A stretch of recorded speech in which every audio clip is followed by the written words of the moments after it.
मेरे प्यारे बच्चे, आज मैं तुमसे कुछ ऐसा कहना चाहता हूं जो शायद तुमने पहले कभी नहीं सुना।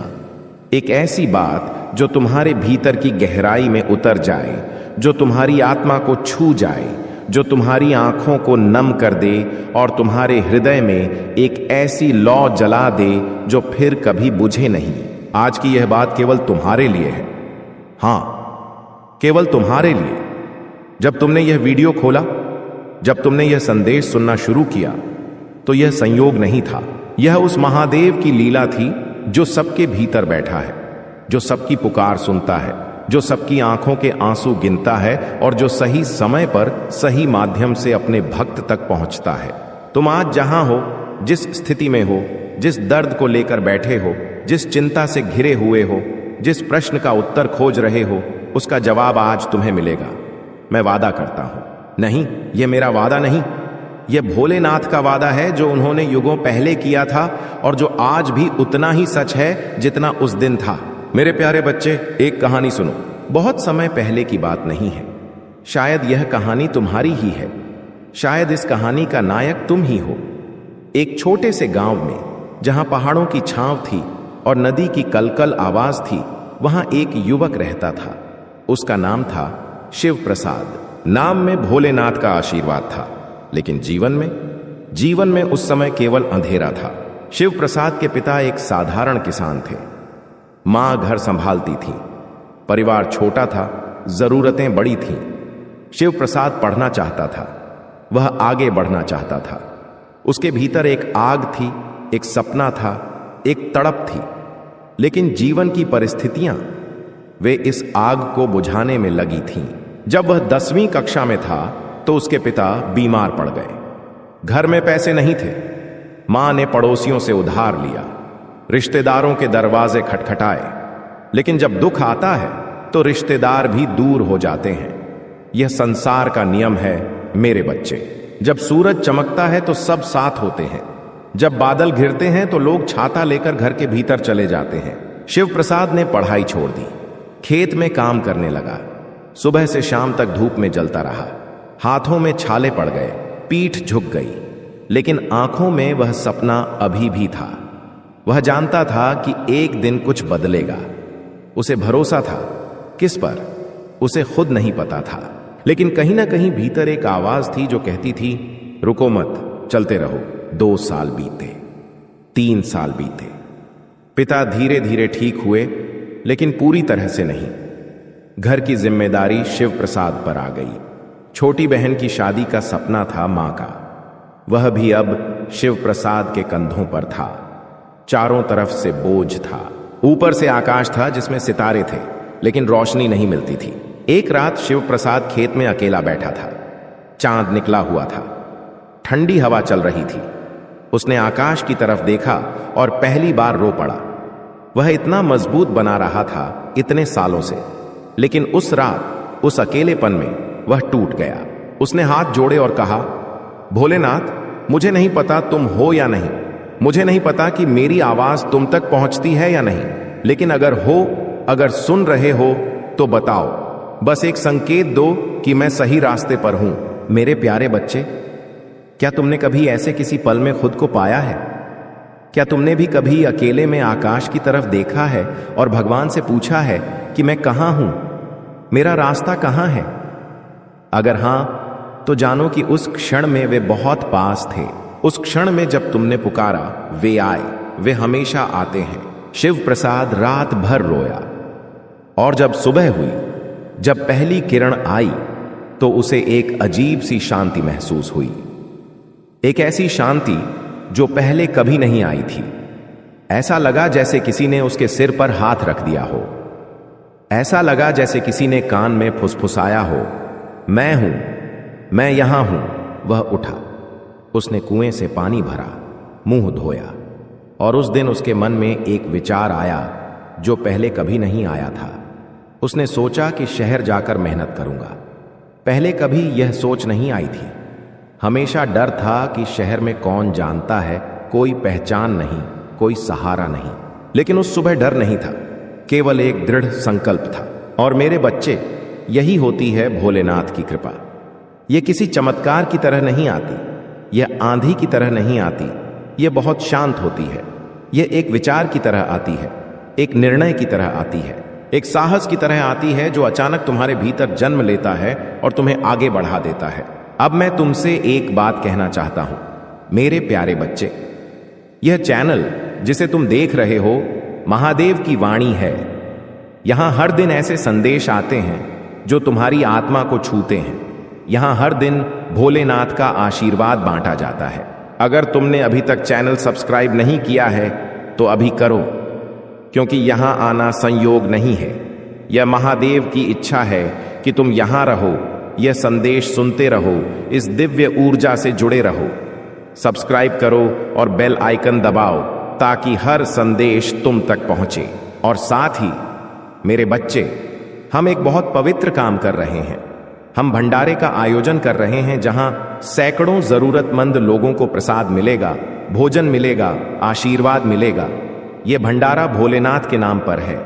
यह सेवा तुम भी कर सकते हो।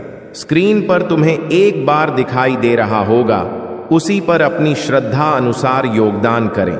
तुम जो भी दोगे वह अन्नदान बनेगा, और अन्नदान से बड़ा कोई पुण्य नहीं होता। भोलेनाथ कहते हैं कि जो मेरे भूखे को खिलाता है उसे मैं कभी भूखा नहीं रहने देता। आप जितना सच्चे मन से करेंगे, प्रभु आपको उससे कई गुना लौटाएंगे।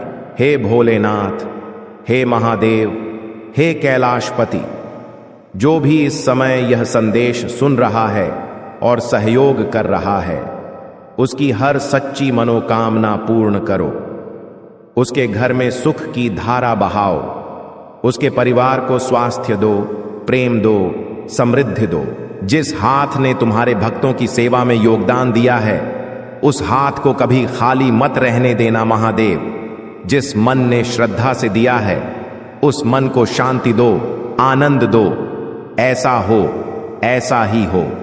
हर हर महादेव। अब वापस चलते हैं शिव प्रसाद के पास। वह शहर पहुंचा। पहला दिन बहुत कठिन था। शहर की भीड़, शोर, अजनबीपन, यह सब उसके लिए नया था। उसके पास बहुत कम पैसे थे। उसने एक छोटे से कमरे में रहने की जगह ली, जहां छत पर पंखा नहीं था और खिड़की पर जाली टूटी हुई थी। लेकिन उसके मन में हार नहीं थी। उसने एक निर्माण स्थल पर काम शुरू किया। मजदूरी, ईंट उठाना, सीमेंट ढोना, दिन भर पसीना बहाना। जो पैसे मिलते उसमें से थोड़ा बचाता और मां को भेजता। खुद कम खाता, कम सोता, लेकिन हमेशा आगे सोचता। शहर में उसकी मुलाकात एक बुजुर्ग से हुई।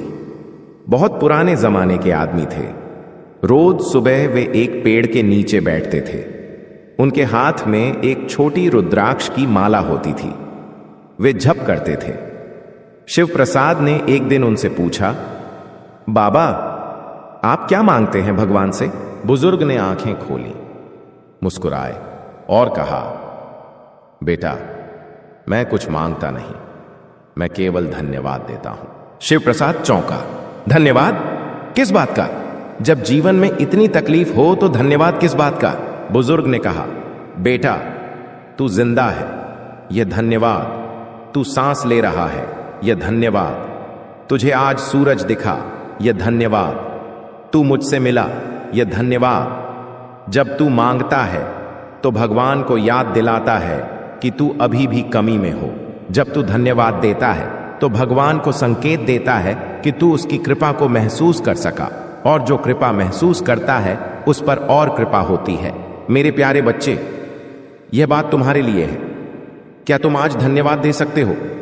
क्या तुम आज इसी क्षण भोलेनाथ को धन्यवाद दे सकते हो कि तुम जीवित हो, कि तुम यह संदेश सुन पा रहे हो, कि तुम्हारे पास अभी भी एक और दिन है, एक और मौका है, एक और सांस है? शिव प्रसाद ने उस दिन के बाद सुबह सुबह पहला काम धन्यवाद देना शुरू किया। वह उठता, आंखें खोलता और मन ही मन कहता, महादेव, शुक्रिया, एक और दिन दिया, इसे अच्छे से जीऊंगा। और धीरे धीरे, बहुत धीरे धीरे चीजें बदलने लगी। निर्माण स्थल के मालिक ने उसकी मेहनत देखी, उसे थोड़ी बड़ी जिम्मेदारी दी, फिर और बड़ी। कुछ महीनों में वह एक छोटा ठेकेदार बन गया। पैसे बढ़े, मां को ज्यादा भेजने लगा, बहन की शादी हुई, पिता के इलाज का इंतजाम हुआ। लेकिन यहां कहानी खत्म नहीं होती। यहां से कहानी की असली परीक्षा शुरू होती है। जब थोड़ा पैसा आया तो शिव प्रसाद के मन में अहंकार आने लगा। यह बहुत स्वाभाविक है मेरे बच्चे। जब जीवन अच्छा होता है तो हम अक्सर भूल जाते हैं कि यह किसकी कृपा से है। हम सोचने लगते हैं कि यह हमारी मेहनत से हुआ, हमारी बुद्धि से हुआ, और उसी क्षण से कहानी पलटने लगती है। शिव प्रसाद ने एक बड़े काम में पैसा लगाया। उसे एक आदमी ने धोखा दिया, सारी पूंजी चली गई। एक झटके में सब कुछ, वही खाली हाथ, वही पुरानी तकलीफ। लेकिन इस बार एक फर्क था। इस बार शिव प्रसाद के पास वह बुजुर्ग का संदेश था, वह भोलेनाथ का भरोसा था, वह रात वाली प्रार्थना का अनुभव था। वह टूटा जरूर, रोया जरूर, लेकिन उसने एक काम किया जो उसने पहले कभी नहीं किया था। वह एक शिव मंदिर गया, उसने जल चढ़ाया, और इस बार उसने मांगा नहीं, इस बार भी उसने धन्यवाद दिया।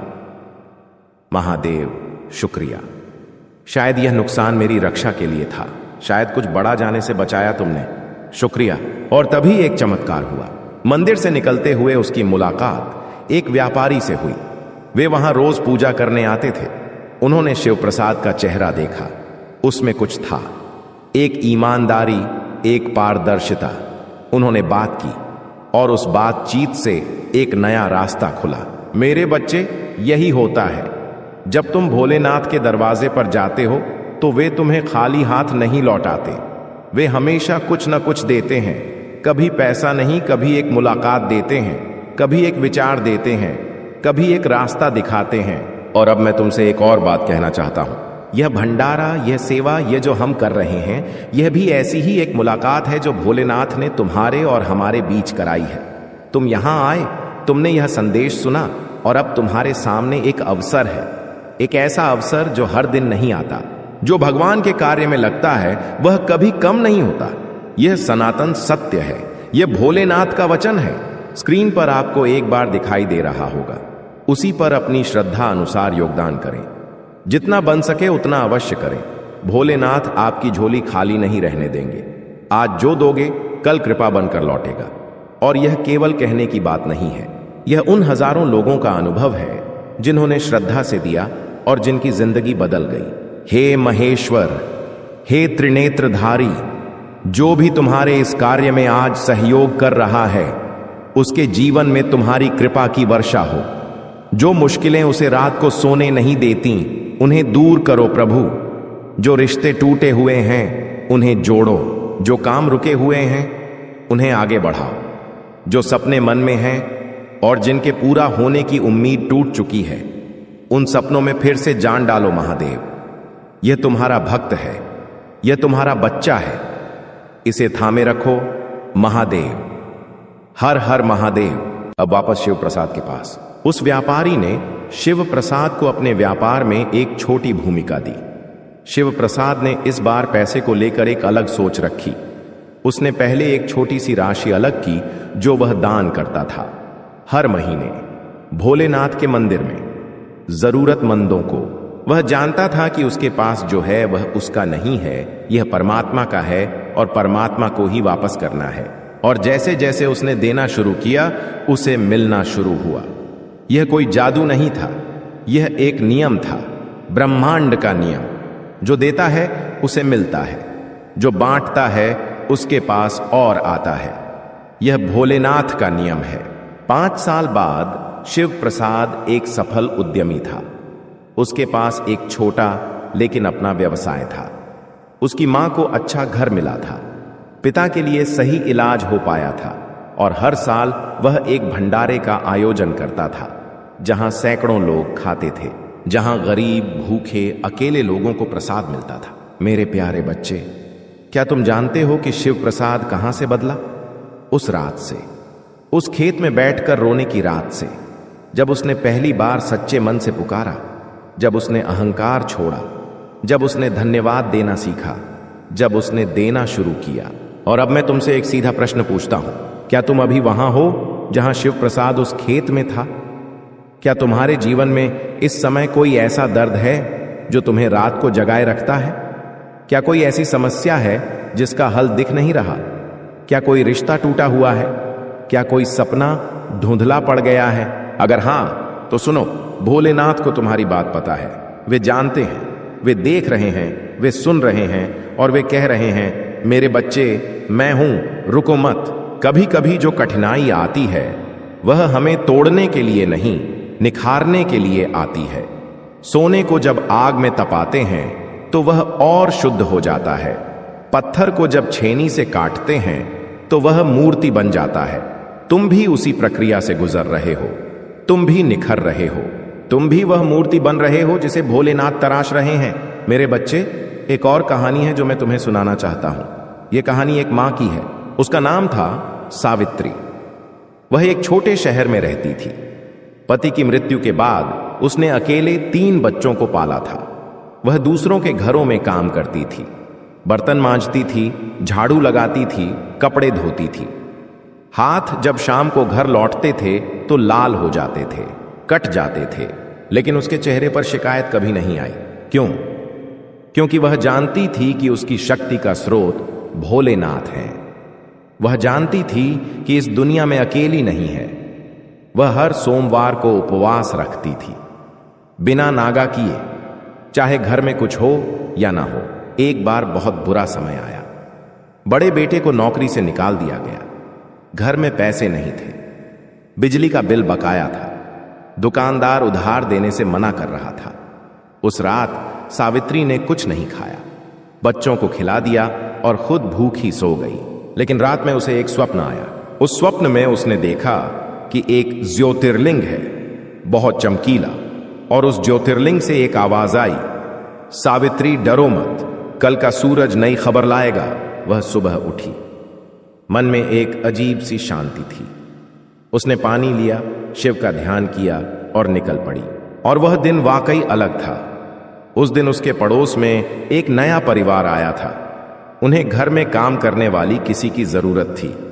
उन्होंने सावित्री को काम दिया, अच्छा काम, अच्छे पैसे, और 1 महीने के भीतर उसके बेटे को भी एक नई नौकरी मिल गई। मेरे प्यारे बच्चे, भोलेनाथ के स्वप्न आते हैं, उनके संकेत आते हैं, लेकिन हम अक्सर इतने व्यस्त होते हैं, इतने चिंतित होते हैं, इतने शोर में डूबे होते हैं कि हम सुन नहीं पाते। जब मन शांत होता है, जब हृदय खुला होता है, तभी उनकी आवाज सुनाई देती है। और यह संदेश जो तुम सुन रहे हो, यह भी उनका संकेत है, यह भी उनका संदेश है। उन्होंने तुम्हें यहां भेजा है ताकि तुम यह सुनो, ताकि तुम जानो कि तुम अकेले नहीं हो। अब यहां एक पल के लिए रुको। हमारे भंडारे में हजारों लोग आते हैं, भूखे, थके हुए, टूटे हुए लोग, और जब उन्हें प्रसाद मिलता है, जब उनके हाथ में भोजन आता है, तो उनकी आंखों में जो भाव आता है वह शब्दों में बयान नहीं किया जा सकता। वह पल, वह एक पल 1000 योजनाओं से बड़ा होता है। और यह पुण्य तुम कमा सकते हो। तुम उस भूखे के मुख में ग्रास पहुंचाने का साधन बन सकते हो। तुम भोलेनाथ के उस कार्य का हिस्सा बन सकते हो। सच्चे मन से किया गया छोटा योगदान भी बड़े फल देता है। 1 रुपया भी अगर श्रद्धा से दिया जाए तो वह हजारों रुपयों के बराबर होता है, क्योंकि भोलेनाथ श्रद्धा देखते हैं, राशि नहीं। स्क्रीन पर आपको एक बार दिखाई दे रहा होगा, उसी पर अपनी श्रद्धा अनुसार योगदान करें। यह केवल पैसा देना नहीं है, यह तुम्हारे भाग्य में निवेश है। यह तुम्हारे भविष्य के लिए एक बीज है जो तुम भोलेनाथ की धरती पर बो रहे हो। हे नीलकंठ, हे शंकर, जो भी इस भंडारे में अपनी श्रद्धा से सहयोग कर रहा है, उसके जीवन में तुम वह वरदान दो जिसकी उसे सबसे ज्यादा जरूरत है।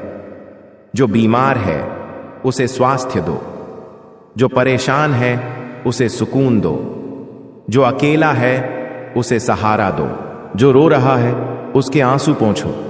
प्रभु, तुम्हारे द्वार पर जो भी आता है खाली नहीं जाता, इसके जीवन से भी खालीपन दूर करो।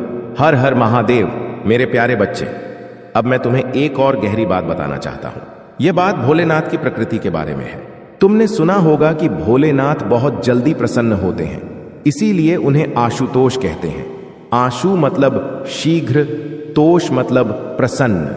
वे बहुत शीघ्र प्रसन्न होने वाले हैं। लेकिन क्या तुमने कभी सोचा कि वे किससे प्रसन्न होते हैं? वे धनवान से नहीं, श्रद्धावान से प्रसन्न होते हैं। वे सुंदर भोग से नहीं, सच्चे भाव से प्रसन्न होते हैं। वे लंबी लंबी प्रार्थनाओं से नहीं, एक सच्चे आंसू से प्रसन्न होते हैं। याद है शिव के भक्त कन्नप्पा की कहानी? वह एक शिकारी था, अनपढ़, असभ्य, जंगल में रहने वाला, लेकिन उसका भोलेनाथ के प्रति प्रेम सच्चा था। उसने शिवलिंग को जंगली फूल चढ़ाए, जो खुद खाए उसमें से कुछ खाकर देखा और जो अच्छा लगा वह चढ़ाया। यह विधि नहीं थी, लेकिन यह प्रेम था, शुद्ध, निर्मल, निःस्वार्थ प्रेम। और भोलेनाथ उससे इतने प्रसन्न हुए कि उसे सीधे मोक्ष मिल गया। यही बात तुम्हारे लिए है। तुम्हें बड़ी पूजा नहीं करनी, बड़े कर्मकांड नहीं करने। बस एक काम करो, सच्चे मन से उन्हें पुकारो, सच्चे मन से उनसे बात करो, जैसे तुम किसी अपने से बात करते हो। उन्हें बताओ कि तुम कहां हो, उन्हें बताओ कि क्या दर्द है, उन्हें बताओ कि तुम थक गए हो, और फिर चुप हो जाओ और सुनो, वे जरूर जवाब देंगे। मेरे बच्चे, तुमने कभी देखा है कि जब बड़ी मां को बच्चा रोता है तो वह दूर रहती है? नहीं, वह दौड़ कर आती है, अपने बच्चे को छाती से लगाती है, उसके आंसू पोंछती है, उसे चुप कराती है। भोलेनाथ भी वैसे ही हैं। तुम उनके बच्चे हो। जब तुम रोते हो वे आते हैं। देरी होती है कभी कभी, लेकिन आते जरूर हैं। और जब वे आते हैं तो ऐसे आते हैं जैसे शिव प्रसाद के जीवन में आए, एक बुजुर्ग के रूप में, एक मंदिर में एक मुलाकात के रूप में, एक नए विचार के रूप में, एक नई सुबह के रूप में। अब मैं तुम्हें एक और कहानी सुनाता हूं। यह कहानी एक बच्चे की है। उस बच्चे का नाम था कार्तिक। उसकी उम्र थी 12 साल। वह बहुत होशियार था, बहुत जिज्ञासु था, लेकिन उसके घर में बहुत कलह थी। मां बाप के बीच हमेशा झगड़ा होता था। रात को रोने की आवाजें आती थीं। कार्तिक बिस्तर में छिपकर सुनता था और मन ही मन पूछता था, भगवान, यह क्यों हो रहा है? एक दिन स्कूल के पास एक मंदिर था। कार्तिक वहां गया। उसने शिवलिंग के सामने बैठकर आंखें मूंद लीं और मन में कहा, भोलेनाथ, मेरे घर में शांति ला दो, बस इतना। एक बच्चे की एक सरल प्रार्थना। उस रात घर आकर उसने कुछ किया जो उसने पहले नहीं किया था। मां से कहा, मां, तुम बहुत थकी हुई हो, आज मैं खाना बनाने में मदद करूंगा। और पिता से कहा, पापा, आज बाहर चलते हैं थोड़ा। उस रात घर में झगड़ा नहीं हुआ, क्योंकि एक बच्चे की भावना ने माहौल बदल दिया, क्योंकि भोलेनाथ ने उसके मन में यह विचार डाला, क्योंकि प्रार्थना काम करती है। मेरे बच्चे, तुम जहां भी हो, जो भी कर रहे हो, एक छोटी सी प्रार्थना कर सकते हो, और वह छोटी सी प्रार्थना बड़े बड़े बदलाव ला सकती है। और इस यात्रा में, इस चैनल में, महादेव की वाणी में तुम्हारे साथी हैं। हम यहां हर दिन ऐसे संदेश लाते हैं जो तुम्हारी आत्मा को ऊर्जा दें, जो तुम्हें याद दिलाए कि तुम अकेले नहीं हो। इसलिए अगर तुमने अभी तक सब्सक्राइब नहीं किया है तो अभी करो, और यह वीडियो लाइक करो, क्योंकि यह लाइक केवल एक बटन नहीं है, यह एक संकेत है कि यह संदेश तुम्हारे काम का था। यह संकेत है कि इस संदेश को और लोगों तक पहुंचाना चाहिए। जब तुम लाइक करते हो तो यह संदेश और लोगों तक जाता है, और वे लोग भी भोलेनाथ की इस कृपा को महसूस कर सकते हैं। तो लाइक करो, सब्सक्राइब करो, और इस संदेश को किसी ऐसे के साथ शेयर करो जिसे इसकी जरूरत हो। अब वापस शिव प्रसाद के जीवन की तरफ। जब शिव प्रसाद की जिंदगी संवरने लगी तो उसने एक और काम शुरू किया। हर साल वह एक बड़ा भंडारा करता था।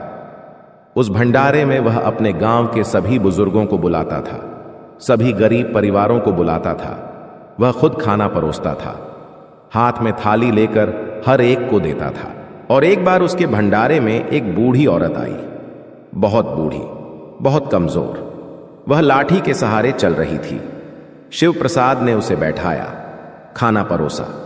जब वह खा रही थी तो शिव प्रसाद उसके पास बैठ गया और पूछा, मां, कहां से आई हो? बूढ़ी औरत ने कहा, बेटा, बहुत दूर से, मेरे घर में कोई नहीं है, तेरे भंडारे का सुना था, बस आ गई। शिव प्रसाद की आंखें भर आईं। उसे अपनी मां याद आई, जो कभी दूसरों के दरवाजे खटखटाती थी। उसने उस बूढ़ी औरत का हाथ थामा और कहा, मां, आज से यह घर तुम्हारा भी है। मेरे बच्चे, यही होती है भोलेनाथ की असली पूजा। जब तुम किसी को आश्रय देते हो, जब तुम किसी की पीड़ा बांटते हो, जब तुम किसी के लिए 2 पल रुकते हो, तो उस पल भोलेनाथ तुम्हारे हाथों से काम करते हैं। और वह बूढ़ी औरत जाने से पहले उसने शिव प्रसाद को आशीर्वाद दिया, बस एक आशीर्वाद। लेकिन उस आशीर्वाद के बाद शिव प्रसाद के व्यापार में एक नई ऊंचाई आई, एक नया अनुबंध मिला, एक नया रास्ता खुला।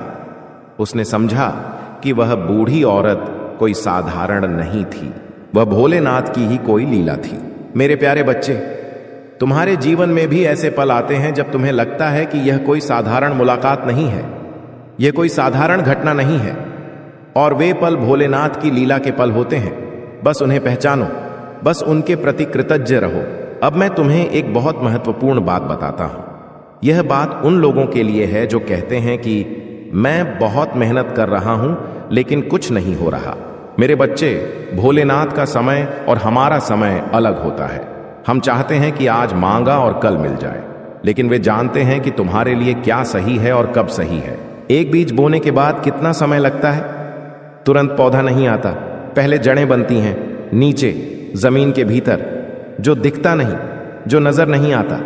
लेकिन जब जड़ें मजबूत हो जाती हैं तब पौधा निकलता है और फिर जल्दी बड़ा होता है। तुम भी अभी शायद जड़ बना रहे हो नीचे, अदृश्य, लेकिन वह समय सबसे महत्वपूर्ण होता है। उस समय हार मत मानो, उस समय रुको मत। वह समय तैयारी का समय है, और उस समय में तुम एक काम कर सकते हो। जो तुम्हारे हाथ में है वह भोलेनाथ के काम में लगाओ, उनकी सेवा में लगाओ, भंडारे में योगदान करो, किसी की मदद करो, किसी को एक मुस्कान दो, और देखो कि जड़ें कितनी जल्दी मजबूत होती हैं। स्क्रीन पर आपको एक बार दिखाई दे रहा होगा, उसी पर अपनी श्रद्धा अनुसार योगदान करें और जानो कि यह योगदान तुम्हारी जड़ों को मजबूत कर रहा है। यह तुम्हारे पुण्य का बीज है जो एक दिन बहुत बड़ा फल देगा। हे उमापति, हे गिरिजापति, जो भी आज तुम्हारे कार्य में सहयोग कर रहा है उसकी जड़ें मजबूत करो महादेव। उसके प्रयास को सफलता दो, उसके परिवार में सुख भरो, उसके बच्चों का भविष्य उज्जवल करो, उसके माता पिता को दीर्घायु दो और स्वास्थ्य दो। जो भी चिंता उसे सता रही है उसे दूर करो, जो भी उसका हक है वह उसे मिले। इस पर तुम्हारा आशीर्वाद हो महादेव। हर हर महादेव। मेरे प्यारे बच्चे, अब मैं तुमसे एक बहुत निजी बात करता हूं। तुमने कभी सोचा है कि हम अकेले क्यों महसूस करते हैं? इतने लोगों के बीच, इतने रिश्तों के बीच, इतनी दुनिया के बीच, फिर भी एक खालीपन क्यों होता है? क्योंकि वह खालीपन परमात्मा की जगह है। वह जगह केवल परमात्मा से भर सकती है। जब तक हम उसे दुनिया की चीजों से भरने की कोशिश करते हैं वह खाली रहती है।